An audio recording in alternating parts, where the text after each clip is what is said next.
কাজের চাপে যখন জীবনটা অনেকটাই একঘেয়ে হয়ে যায় এবং নিজেকে ভীষণভাবে ক্লান্ত মনে হয়, তখন একটু ফ্রেশনেস অর্থাৎ সতেজতা খুঁজে নিতে আবার ছুটে চললাম উত্তরবঙ্গে। এবং সবুজের ঢাকা এবং দূরের পাহাড়ের হাতছানি উত্তরবঙ্গ বরাবরই আমাদেরকে কাছে টেনে নেয়।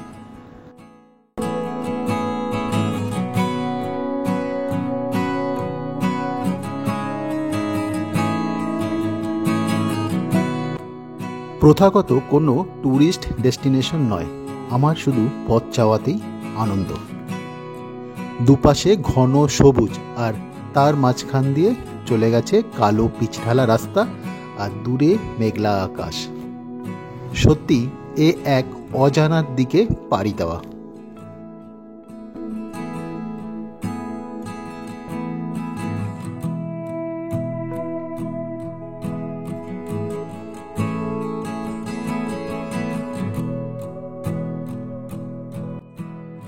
উত্তরবঙ্গের গ্রামগুলো আজও আমাদের অনেকের কাছেই কিন্তু অজানা, আর এখানকার গ্রামগুলোর যে সৌন্দর্য সেগুলো এক কথায় বলে বোঝানো অসম্ভব।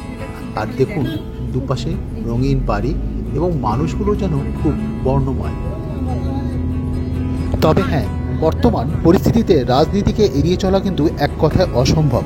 তাই তো আপনারা সবাই দেখতে পাচ্ছেন রাস্তার দুপাশে বিভিন্ন রাজনৈতিক দলের নানা পতাকা।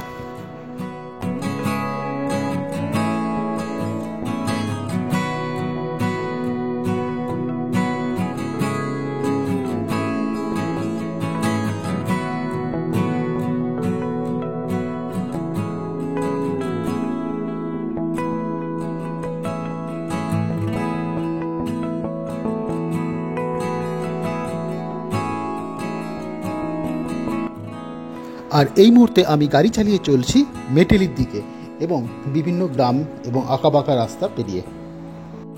যদিও চালসা থেকেও কিন্তু মেটেলি যাওয়ার একটা রাস্তা আছে, কিন্তু আমি সেই রাস্তাটা ধরিনি, আমি একটু অন্য রাস্তা দিয়ে যাচ্ছি। রাস্তার দুপাশে দিগন্ত বিস্তৃত চা বাগান আর বড় বড় গাছের সারি, এ এক অসামান্য দৃশ্য। আর এই ঢেউ খেলানো পরিবেশ আপনার কিন্তু মন কেড়ে নেবেই।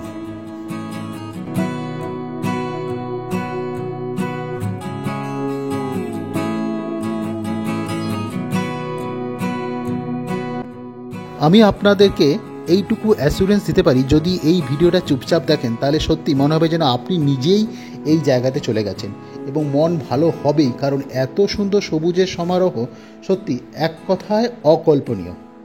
সুতরাং আমি বেশি কথা বাড়াবো না, আপনারা প্লিজ ভিডিওটা শেষ পর্যন্ত দেখুন।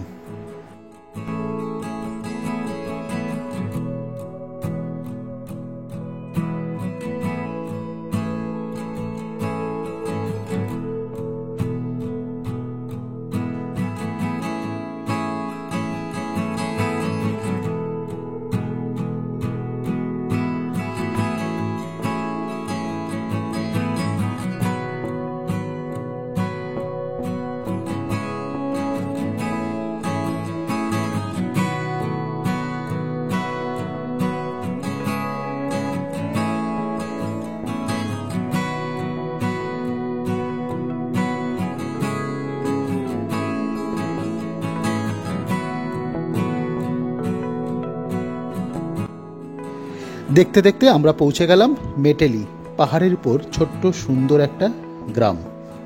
তবে এখানকার এই যে রাস্তাটা খুব একটা চওড়া নয়, বড়জোর দুটো গাড়ি পাশাপাশি যেতে পারে। আর মজার কথা হলো এই রাস্তাটা কিন্তু আস্তে আস্তে উপরে উঠে গেছে পাহাড়ের দিকে। খুব বেশি হলে সামনে আর কয়েকশো মিটারের রাস্তা রয়েছে, তারপরেই কিন্তু আবার সেই সবুজের সমারোহ। আর এই রাস্তা দিয়েই কিন্তু আপনারা সোজা চলে যেতে পারবেন সামসিং, সন্তালেখোলা, রকি আইল্যান্ড ইত্যাদি জায়গায়।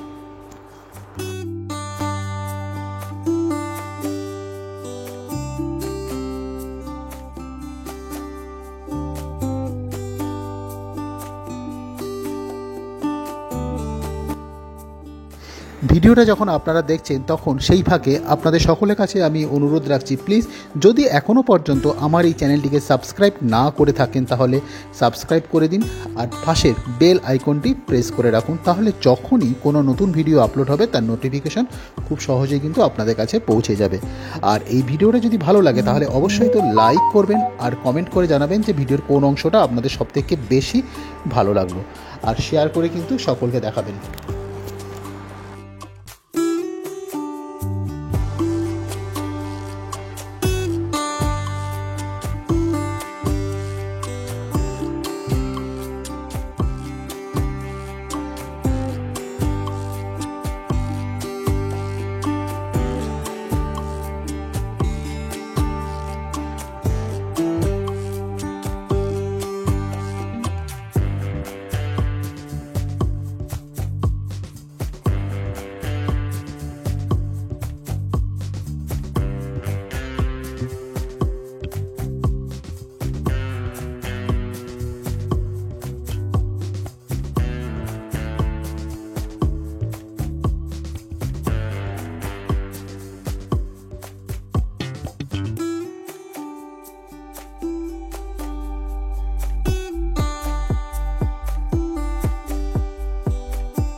এই রাস্তাটা চলে গেছে সোজা সন্তালি খোলার দিকে, আর গোটা রাস্তাটাই কিন্তু এরকম ঘন সবুজে ঘেরা, আর রাস্তার দুধারে কিন্তু নানা রকম পাখির ডাক শুনতে পাওয়া যাচ্ছে আর নানা রকম পোকার শব্দ।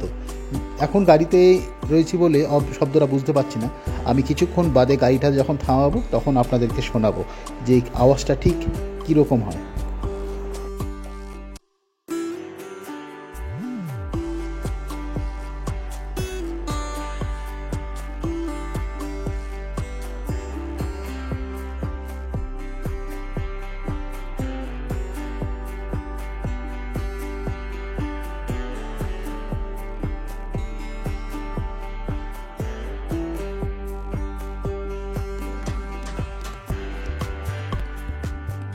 প্রসঙ্গত জানিয়ে রাখি, আপনারা যারা নিজেরা গাড়ি চালিয়ে এখানে আসতে চান তাদের জন্য কিন্তু রাস্তাটা যথেষ্টই ভালো। রাস্তাটা খুব বেশি খাড়াই নয় এবং বেশি আঁকাবাঁকাও নয়, নিশ্চিন্তে এবং নির্ভাবনায় কিন্তু আপনারা এখানে ড্রাইভ করে আসতেই পারবেন।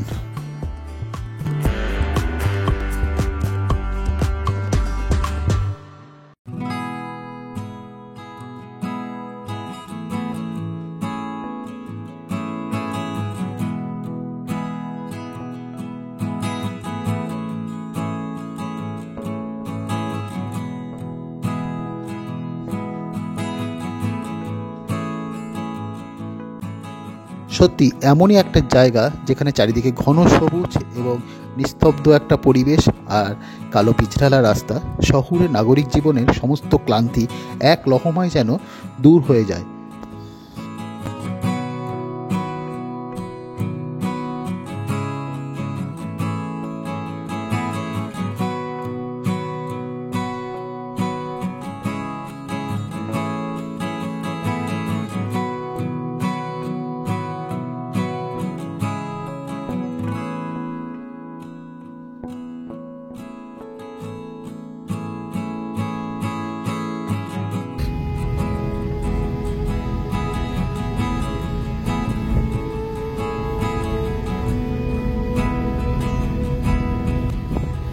কিছুক্ষণ আগে যেটা আপনাদেরকে বলছিলাম যে এখানে জঙ্গল অদ্ভুত রকমের শান্ত এবং নীরব, আর শোনা যায় নানা রকম পাখির ডাক আর পোকার ডাক।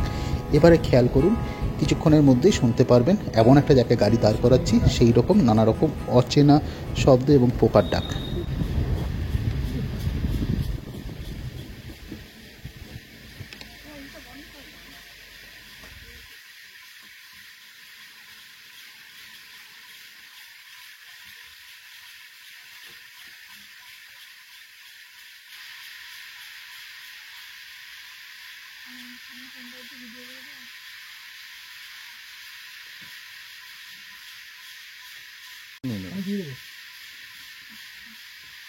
এখন আমার কোনকালে ভর্তি হয়ে যাবে।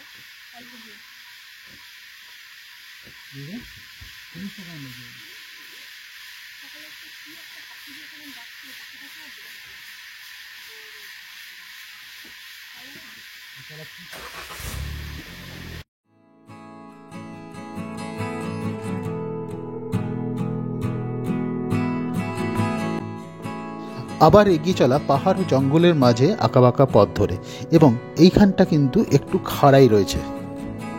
যারা গাড়ি চালিয়ে আসবেন তারা সব থেকে ভালো হয় যদি সেকেন্ড কিংবা থার্ড গিয়ারের মধ্যেই গাড়িটা চালাতে পারেন।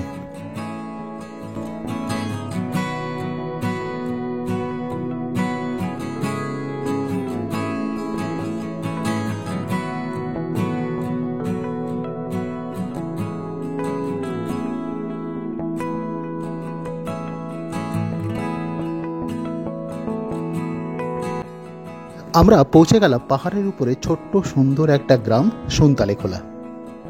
অল্প কয়েকটা বাড়িঘর এবং কিছু হোটেল এবং হোমস্টে নিয়েই কিন্তু এই সুনতালেখোলা।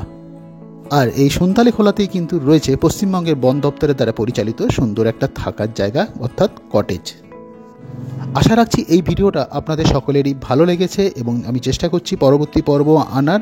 তাহলে এখনও পর্যন্ত যদি সাবস্ক্রাইব না করে থাকেন তাহলে প্লিজ সাবস্ক্রাইব করুন আর অন্যদের কাছেও শেয়ার করে ভিডিওটা পাঠিয়ে দিন দেখার জন্য।